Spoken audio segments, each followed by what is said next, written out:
guys, welcome back to my channel. So for today's video, I did do this look right here, which is kind of like a traditional smoky eye, maybe like a prom makeup, or if you have an event coming up and you feel like you want to do like full-blown smoky look, like no sparkle. This is totally matte. There's a highlight, there's a lot going on. So yeah, my hair is crazy right now. I thought that I would start this because I know a lot of people ask me, especially with prom season coming, what they should do, what works best for them, and I thought I would do just like maybe a couple different videos.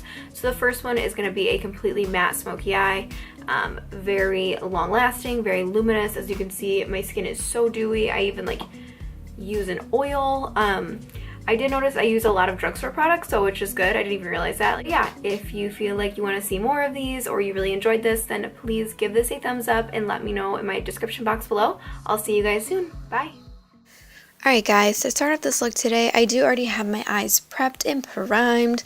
My brows are also done because I don't think you guys really care how I do my brows, but I'm just going through with a little bit of tape to get that really sharp effect. Okay, so I did go through with the Cover FX Custom Infusion Drops. These ones I think are the lemongrass version. I know they give really good radiance and luminosity to the skin. Now, I would technically consider this more skincare. My skin is so dry that I honestly need any oil I can get.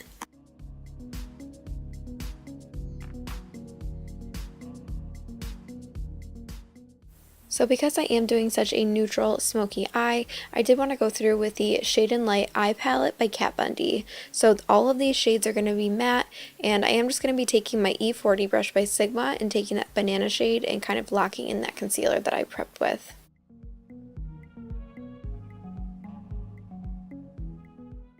If you love matte eyeshadows, you will literally be obsessed with this palette. It's so nice because it comes in 3 different sections of different colors. You have neutrals, warms, and then you have cools.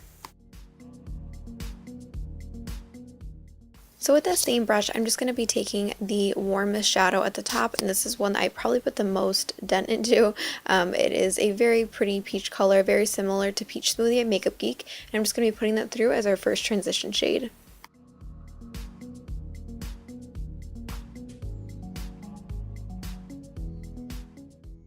So next I'm just taking that neutral color on the left side of the palette, and I'm going to be focusing this on the outer corner of my crease.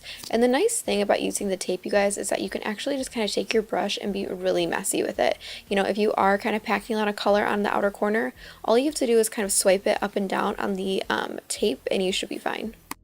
Now, there are many ways to do a smoky eye, and this is actually just one of them. Really, this is kind of like the gradient way of doing it. So focusing on doing more of like a sunset, you are making the lighter colors go from light to dark. I'm going to be focusing the darkest shade on the lid, and then it gets lighter and lighter as you go up farther in the eye.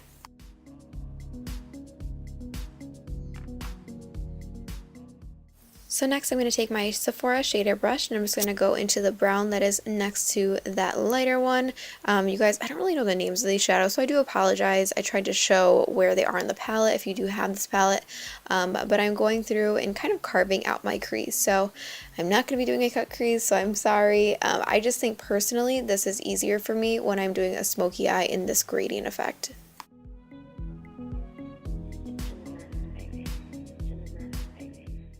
So there is a color in this palette that is extremely warm and it's gorgeous. It's like a brick red.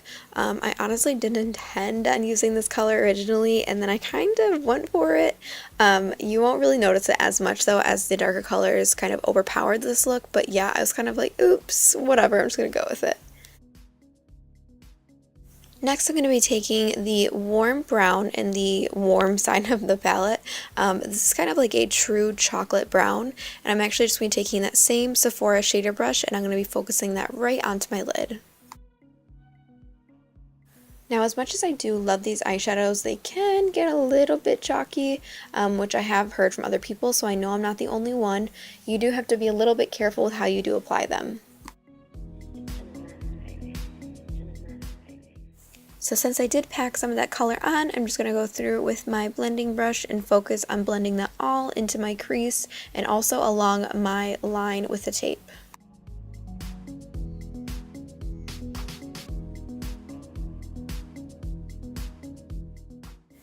Now, I would say besides finding the right eyeshadow for your eye, it's really about placement as well. So, for instance, if you put that dark color up to your brow bone, you're going to look like it's 1981.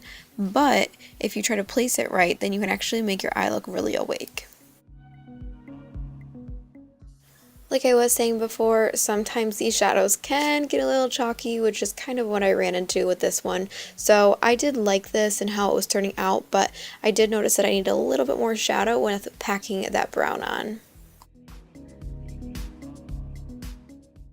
So finally, I am going to be taking the black color on the palette and I'm going to be kind of fanning it out into sort of like a wing actually.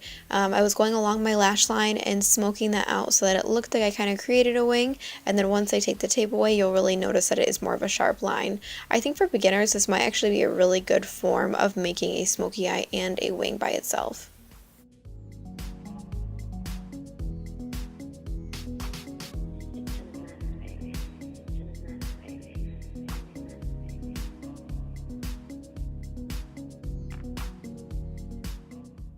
So the fun part is always taking off the tape on your eyes. You can really kind of see if you created way too far up or if your line is way too low. I am taking a makeup wipe and kind of just fixing it all up so it does look more sharp.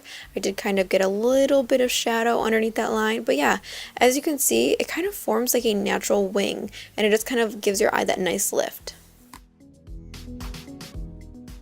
So next I'm going in with the L'Oreal Light Infusing Primer. I think that's what it's called, Light Reflecting. I'm not sure. I think honestly it's really similar to the Becca Backlight Primer, and I think it might even be better.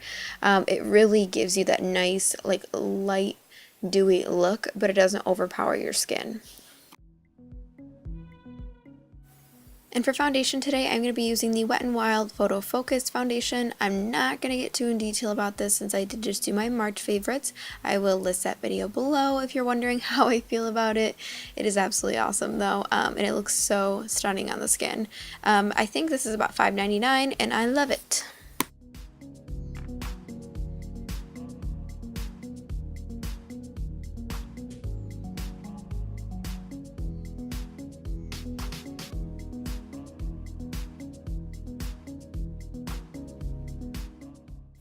Although I do love the way this brush feels on the skin, it is one of my favorites. I did want to go back through with a beauty blender and kind of dab it on the skin because I think with how liquidy this foundation can be, kind of dabbing and pressing it and inserting it technically can feel and look a lot better than using a brush.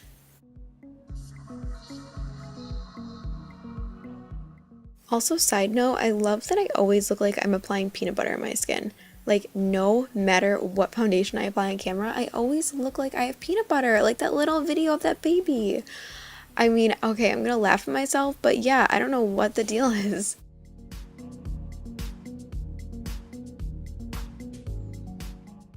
For concealer, I am going to be wearing the Rimmel Match Perfection in the shade 240. So I not only love this for it being a concealer, but it also seems like a very good eye brightener. And I'm going ham with it because since this is a prom look, you already know I want to look nice and bright. I would say though, I would just make sure that your biggest thing should be flashback. If you don't know what flashback is, or if you're watching this and you're like, I don't even know how to prevent that, looking in a product and making sure that when you take a photo, your eyes do not look like raccoons. For contouring, I'm going to be using this Makeup Forever Sculpting Palette in the shade 40. I love this. It is absolutely stunning on the skin, but it is a little bit dark for me. I got the wrong one on accident. I got the darker shade, but it's okay. This one is a little bit too red as well, but I did love the way it turned out. Next, I'm just going to be taking my Morphe sponge and blending that all out. When you are doing cream, contour, and highlight, I always think it's a good idea to do your highlight first. That reason being, if you do your contour first, I think it can tend to get a little bit muddy. So if you stick to doing your highlight first, you kind of get it all done, and then you can go through and buff in that contour, and it looks very seamless. Next, to go through with the cream contour, I'm going to be taking my Real Techniques foundation brush. This is also amazing for foundation in general or cream contour. I love the way that this cream contour looks on the skin. I feel like I mean, yes, it is a little bit expensive, but the way it looks, it is just so airbrushed and it makes the skin look so sculpted.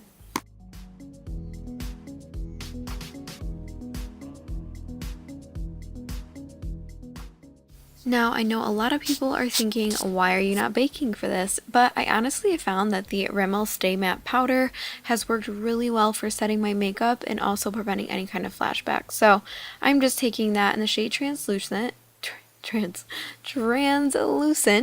with a big Morphe brush and just setting the places that would get shiny and the places where I feel like my foundation would settle as much. For bronzer today, I'm going to be using the Too Faced Choc du Soleil, and this stuff is so stunning. It's so pretty and warm on the skin, but it also has a nice cool tone, and I'm going through with a Sephora big powder brush, and I'm going to be brushing that all over my skin, kind of giving myself a contour as well. I'm sure some of you guys are thinking, okay, really, a powder contour and a cream contour? And honestly, what I mean by putting that that powder contour over the cream is to kind of set the cream in place. You're really not adding that much more pigment. For blush, I'm just going to be taking the MAC blush in the color Pink Swoon, and I am just going to be dusting that all over the apples of my cheeks. For my highlight today, I'm going through with the Anastasia Beverly Hills Illuminator in the shade So Hollywood. Oh my god, do you guys just see that stain on my sweatshirt? Oh my god. Gross. Well, anyways, this is the Morphe, I don't even know what its name is, so we're just going to pretend we know. And this is the highlight brush. I'm going through and focusing on highlighting all the places that I want to because I want to look like a glowy goddess. And if I was going to a prom or a special event, that is the one thing you want to look like. On point. Like, if your eyeshadow looks like crap, you still want to look glowy. Now, this part is completely optional, but I wanted to add a little more dramatic effect, especially if a special event. I'm going through with my Maybelline gel liner and my Sigma brush. I'm just going to be forming a line along my lash line and then a little bit onto the line we created with our tape. I would be lying if I said that sometimes gel or the cream liner isn't difficult for me, especially when you're kind of forming it over a finished look. I feel like if I just had one shadow, I wouldn't care as much, but with this, I was petrified. So I'm not gonna lie to you guys, like, I always admit my struggles. I always love stepping outside of the box though. So a nice little trick that I learned along the way, and this was also when I was doing prom and special events back at Sephora, was to take a little bit of a concealer brush and a little bit, now I mean a tiny bit of concealer. Do not overload it where you can see a stripe. You want to take the excess concealer and you want to kind of just swipe it upward, and believe it or not, it does kind of erase any kind of marks or any kind of mistakes you've made.